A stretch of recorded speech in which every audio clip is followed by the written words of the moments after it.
So what is BATCO doing now to ensure that your company will be one of those winners in the future?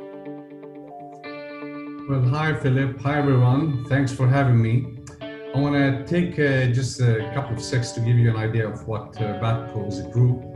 BATCO does construction, and we do infrastructure, we do marine works, and we do specialty works. We do, for example, some crazy geotechnical things, tunnels, all these kind of heavy stuff. We do it. We have a waste management company, and that does all kinds of city collection, landfilling, recycling, waste to energy. We do these things. And we have also a company that does water treatment projects. We are a regional group. We are in the UAE, we are in Saudi, we are in Kuwait, in Oman, Lebanon, in Italy, and in Egypt. Okay. The different components of the group are not all doing as great as some, but as Philip said, would be sharing with you some of the things that we are doing here in the UAE. For example, on the practical side, I told Philip that it is exactly like when the man gets fat and he accumulates a lot of fat, and then he has bad eating habits, and it hits back.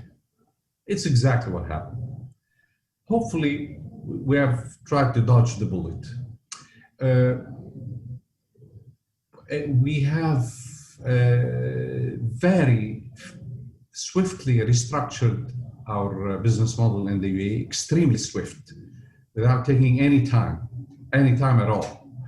We knew it was coming, we knew it was in store, and we immediately did it. The way we did it is that, for example, we had our business has a lot of labor, it's labor intensive. So now we have moved to a model which we have only retained the skilled people only, and we outsource the unskilled. So we go for rental, okay, for hired labor. I'm gonna tell you what I did here to save money. If I pay the people that hire me labor, regular labor, cash at the end of the month, I make an extraordinary saving. I save 1 dirham per hour on each labor for each hour. So I pay him cash immediately, no discussion about it. On diesel, because also we use a lot of equipment, heavy equipment, and we use a lot of diesel. We consume a lot of diesel. And go figure that on the diesel price on the market, if you pay cash, you get at least about maybe 1.25 dirham per gallon deduction if you pay cash instead of paying, for example, in 30 days, 60 days, or 90 days, whatever. So I pay cash, and I get diesel cash, and I save a lot of money. We also, as most of our colleagues, we have reduced a little bit of some of the salaries, but not a lot. To be honest, a lot of people did huge cuts. We did not. We did, but it was not huge. But our people understood. They all pitched in and they all share. But at the same time, everybody's saving. Not everybody is required to come to the office. Not everybody's using their phone and whatever, all these things. The third thing that we did, but we had it, but we did it much more attunely and effectively, is that we work closely with our banks. And I myself didn't understand a lot of the issue of finance and banking, but now I've become a real math wizard, in all of these. So now I look at short-term liquidity. I look at solvency. I look at, leverage ratio. I look at payment plan, cash outlets. Whatever it is, I look at it.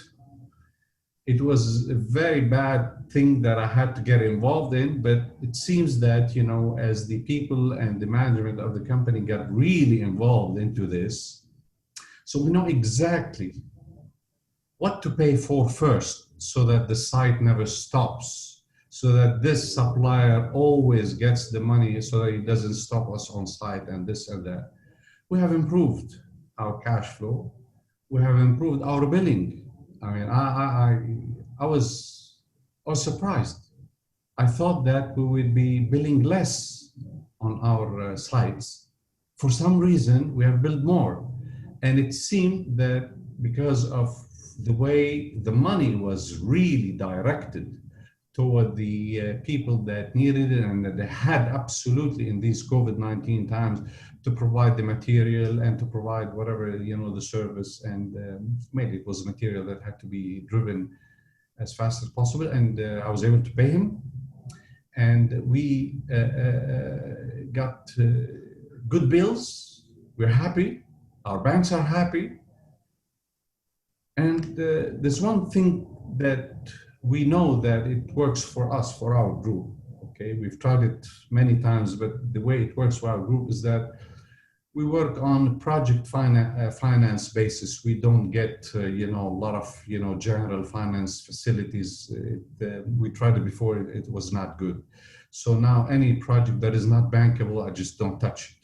Don't touch it at all, even if it's red, blue, and orange, whatever it is. If it's not bankable, we don't touch it. So this is why we have a very healthy financial standing with our banks. Our leverage ratio is good, and we have a very good relationship with our banks.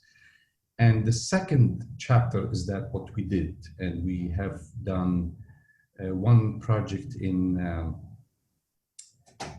Saudi Arabia now on this model. We were able to get long-term financing for 15 years, and we did a project on long-term financing for 15 years, and was good. And I had a proposal, the same proposal that was accepted to a client in Sharjah, to give him a 13 years long-term project finance. We were able to do it with some financial, people helping us from overseas, Singapore and London, especially on infrastructure projects. They don't mind doing it on infrastructure projects for some reason. And it works.